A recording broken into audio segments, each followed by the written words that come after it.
무조건 한 은행에서만 거래를 해야지 좋은 게 아니에요. 요즘에는 은행에서는 기존 고객보다는 신규 고객분들한테 혜택을 주는 경우가 많기 때문에 여기 은행이 좋다 하면은 그쪽으로 옮겨갔다가 왔다 갔다 하면서 여러분들이 활용을 하시면은 금리적으로나 다양한 혜택들을 많이 받을 수 있을 것 같습니다.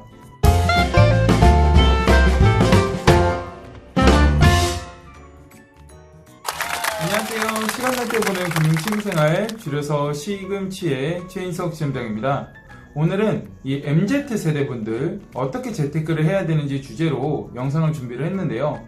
사실 제 채널에 이 MZ세대라고 할 수 있는 주로 20대, 30대 분들은 실제로 한 20%도 채 되지 않아요. 5명 중에 한 1명 꼴 정도 되거든요. 그런데 그 20% 분들을 위해서 제가 오늘은 재테크를 어떻게 해야 되는지 저의 의견을 좀 설명을 드리고, 혹시라도 주변에 일을 하고 돈을 버시는 20대, 30대 분들이 있으시면은 이 영상을 널리 좀 공유해 주시면 좋을 것 같습니다. 과거에는 주로 목돈 마련은 적금으로 하고 자산 증식은 이제 부동산으로 했었죠. 열심히 돈을 차곡차곡 모아놔서 은행에다 넣어놓으면은 이 높은 금리와 함께 목돈을 마련을 해서, 그리고 대출을 더해가지고 이제 집을 사게 되죠. 해가 지나면서 이 집값이 상승함에 따라 자연스럽게 자산 증식이 됐었는데요. 과거랑 다르게 요즘에는 이 이자도 상당히 낮아졌고, 이 부동산의 경우에도 다양한 대출 규제 등으로 인해서 또한 집값이 너무 높다 보니까 이 집을 사기가 쉽지 않은 게 현실이기도 합니다. 그래서 요즘에 코인이나 주식 이런 부분들 젊은 세대분들도 많이들 투자를 하실 텐데, 이런 한탕주의식 재테크가 아닌 이 체계적으로 월급 관리를 어떻게 해야 되는지 제가 3가지 키워드를 주제로 오늘 설명드리도록 하겠습니다. 첫 번째는 파킹 통장인데요. 실제로 보면 아직도 이 월급 통장, 은행 통장에다가 돈을 묶어 놓으시는 분들이 상당히 많이 있으신 것 같아요. 우리가 은행에서 통장을 만들잖아요. 이 파킹 통장도 일종의 그냥 통장이랑 똑같다고 보시면 돼요. 수시 입출금, 돈을 넣었다 뺐다 하는 통장인데, 차이점은 금리가 높다는 거죠. 일반 은행 통장은 금리가 연 0.1%도 채 되지 않는데, 이 파킹 통장을 활용하시면은 요즘 기준으로 봤을 때 한 2% 내외 정도의 금리를 여러분들이 하루만 넣어놔도 연으로 따져서 금리를 받으실 수 있는 게 이 통장이거든요. 그리고 언제든지 내가 필요할 때는 돈을 뺏어 쓸 수도 있고, 여유자금 있으면 넣어놓을 수도 있고. 그래서 혹시라도 은행에다가 월급 통장을 여러분들이 만드셨다고 하면은 거기다가 돈을 묶어놓지 마시고 이 쓸 만큼만 쓰고 남은 금액들을 항상 파킹 통장으로 옮겨놓는 습관을 들이는 게 필요합니다. 이 나의 생활비에서 한 3개월치 정도는 최소한 파킹 통장에 이 비상자금으로 넣어놓으시는 걸 추천드리고요. 만약에 투자를 하시는 분들은 조금 더 현금에 대한 여유자금이 많이 있으셔야 되잖아요. 최소한 1,000만 원 정도는 이러한 파킹 통장에다 넣어놔야 되지 않을까 생각을 합니다. 주로 고금리 상품들은 저축은행의 파킹 통장이 금리가 좀 높은 경우가 있고요. 인터넷 은행 같은 경우에도 금리가 높은데, 과거에는 CME를 많이 활용을 했지만 요즘에는 CME 통장의 금리가 너무 낮아서 이 은행에 있는 고금리 파킹 통장 많이들 활용하시면 좋을 것 같고요. 최근에 올려드린 제 영상에서 토스 통장을 소개해드렸었죠. 이 상품이 정말 괜찮은 것 같아요. 연 2% 금리인데 금액이라든지 기간에 제한 없이 이 높은 금리를 받을 수 있기 때문에, 혹시 파킹 통장이 없으신 분들은 이 토스 통장을 앞으로 활용해 보셔도 좋을 것 같습니다. 두 번째는 단기 목돈 마련이에요. 여러분들은 MZ세대라고 하면은 미혼이신 분들이나 사회초년생이신 20대, 30대 초반분들이 많으실 텐데, 단기적으로 나의 결혼이나 목돈 마련, 종잣돈 마련을 위해서 저축과 투자를 하셔야 되잖아요.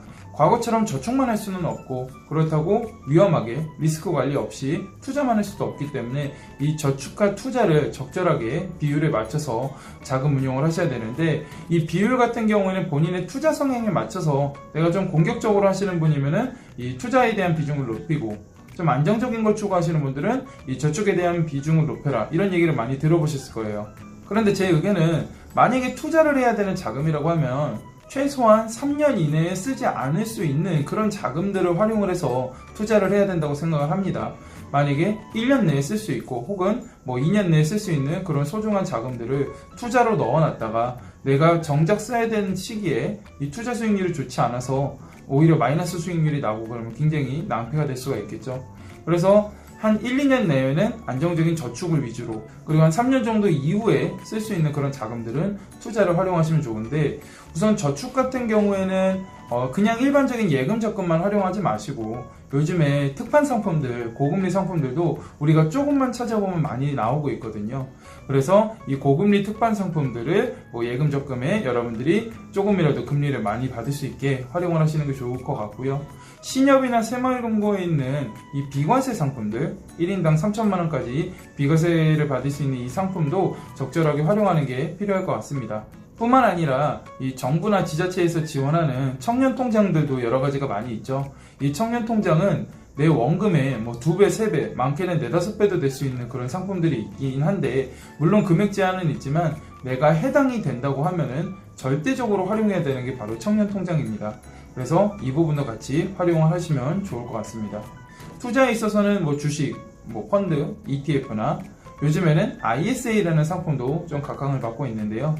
저는 개인적으로 증권회사에서 최근에 나왔던 중개형 ISA라고 하죠. 이 상품을 활용할 걸 좀 추천드리고요. 이 ISA는 기본적으로 만기가 최소 3년 이상은 투자를 해야 되기 때문에 단기간 투자를 할 수가 없죠. 그래서 3년 이상 투자를 하면서 1년에 연 2천만 원까지 넉넉하게 넣을 수 있기 때문에 여러분들이 적절하게 분산 투자를 하시면서 다양한 세금 혜택도 받을 수 있는 이 ISA를 활용해 보시는 것도 좋은 방법이 될 것 같습니다. 그래서 이 저축과 투자를 활용을 해서 단기적으로 목돈 마련을 해야 된다라는 게 두 번째 키워드였고요. 마지막 세 번째는 장기 금융상품 3총사가 있는데요. 바로 청약, 연금, 보험 이 세 가지가 있어요. 청약 같은 경우에는 미리 가입하시는 게 당연히 좋죠. 왜냐면 가점 때문인데요. 물론 여러 영상들에서는 월 10만원씩 넣어야 된다 라고 주장하시는 분들이 굉장히 많이 있긴 하지만 좀 부담되시는 분도 있을 것 같아요. 소득이 그렇게 높지가 않으면. 그런데 저는 이제 반드시 10만원씩 넣을 필요는 없다. 한 최소 금액인 2만원씩이라도 넣어 놓으시면은 여러분들이 나중에 도움이 될 수가 있다라는 게 바로 청약통장이기 때문에 여러분들이 빨리 개설을 하셔서 가점도 챙기시고 나중에 청약도 노려보시면 좋을 것 같은데요.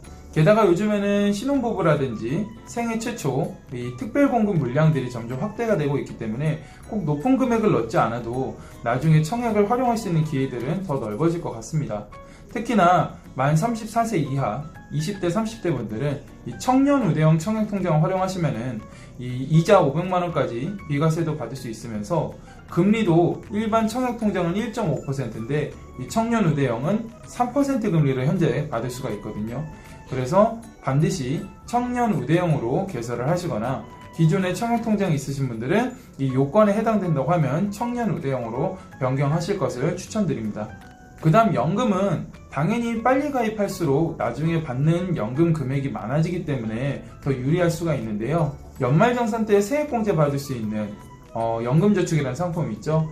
그 상품보다는 나중에 노후에 결국에는 연금을 많이 받는 게 중요하기 때문에 이 연금 수령액이 훨씬 더 높은 비과세 연금보험 상품을 좀 관심 가지시면 좋을 것 같습니다.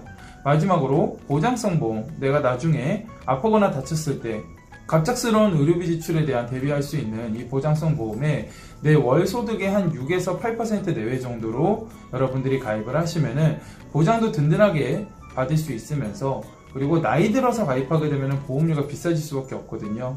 미리미리 미래에 대한 의료비 지출에 대한 대비가 가능할 것 같습니다. 정리하자면은 파킹 통장을 활용을 하셔야 되고요. 단기적인 목돈 마련을 위해 저축과 투자, 적절한 비율에 맞춰서 여러분들이 활용을 하시고 장기 금융상품 3총사인 청약, 연금, 보장성 보험 이 세 가지도 반드시 가입하실 것을 추천드립니다. 우리 구독자분들이 금융 똑똑이가 되는 그날까지 시금치가 함께 하겠습니다. 감사합니다.